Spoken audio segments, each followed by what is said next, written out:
Hello my dear friends, I'm Corey, and this video will show you a way to base your model that I think not a lot of us have thought about it, I guess.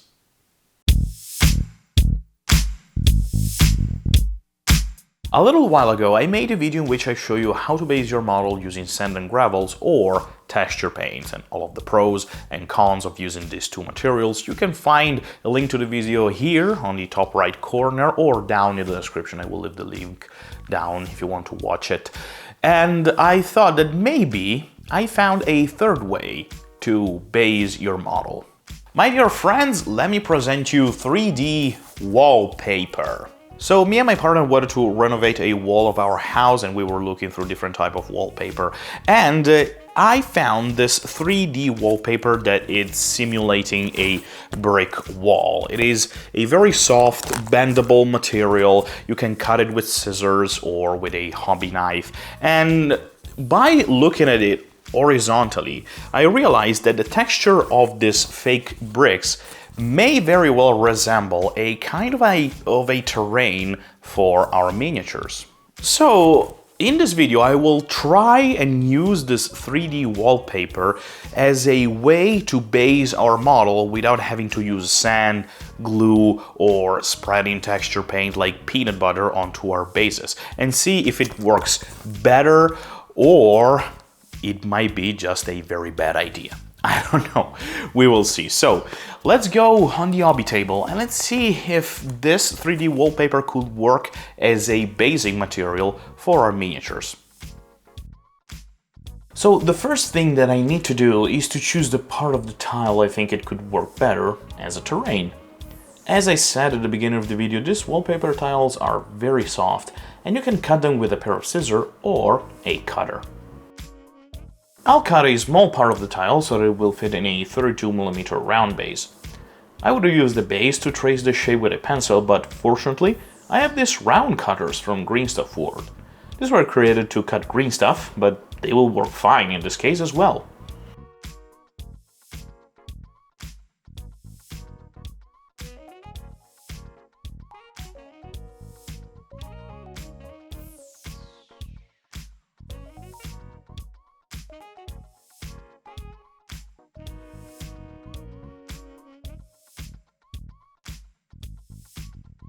And here's the first problem.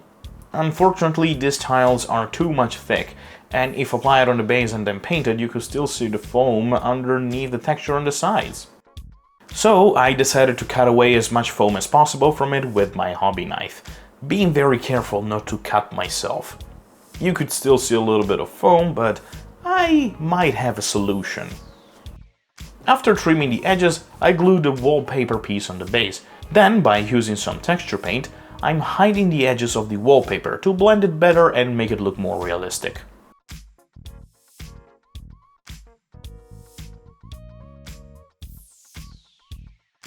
Now we are going somewhere. It's time to prime it.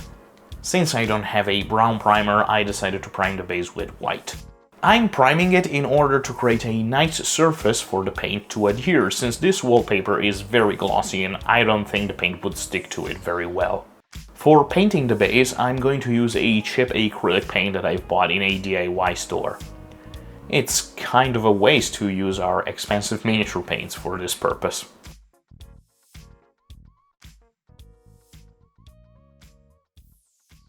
Okay, now it looks way better than it was at the beginning. Now it's just a matter of washing the base with a dark brown wash and dry brush it with a light brown paint. This way it looks more realistic and interesting.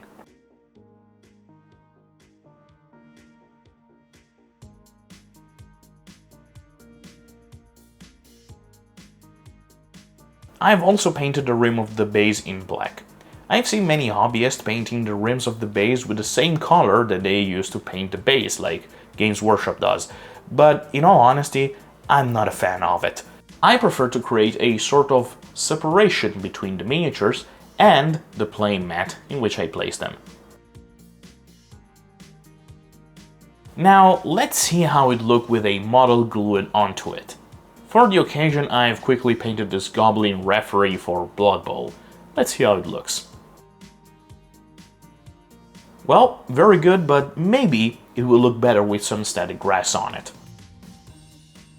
It's a very easy thing to do, just painted some vinyl glue on the base and dip the model in some green static grass to simulate a Blood Bowl field.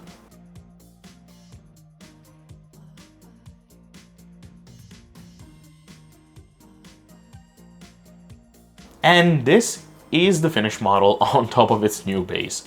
So what can I say about this method of basing your models? Well, I'm not sure it's a good way to do it, unfortunately. Maybe texture paint is a little bit better. Yes, you have to wait for it to dry, but the process is still the same. Wash it, dry brush it, and you're done. So, I don't know. To be honest, I don't think this is a great way to base your models.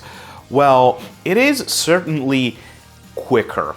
You don't have to use a lot of material, you just have to cut away a piece of tile, then glue it onto the base.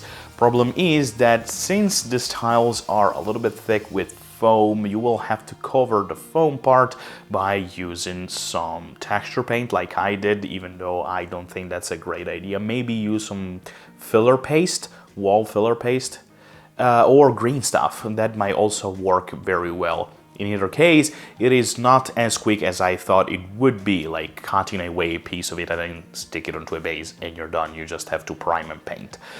But it might be actually cheaper. For a single tile, I have spent $2.50 for each tile and I bought 10 of them. I could technically base an entire army, or I could use them to create a kind of a surface for a diorama or maybe a scenery. I don't know. I think it might be a cool idea, but if you find something that it isn't very thick with foam, like this one that I have here, it might work better. But you will have to tell me if this is a great method to base your model. Let me know down in the comments what you think about it. And also, if you like this video, leave a like and subscribe if you want to see more videos in the future, and go down in the description because there is my Instagram account, which I don't use very often, but sometimes I post stuff there, and also a way to support me if you want. So my friends, this is the end of the video, a very short one, a short tutorial, but I was in the mood for a tutorial, so this is it. I hope to see you the next time. I'm Corey. Ciao, ciao.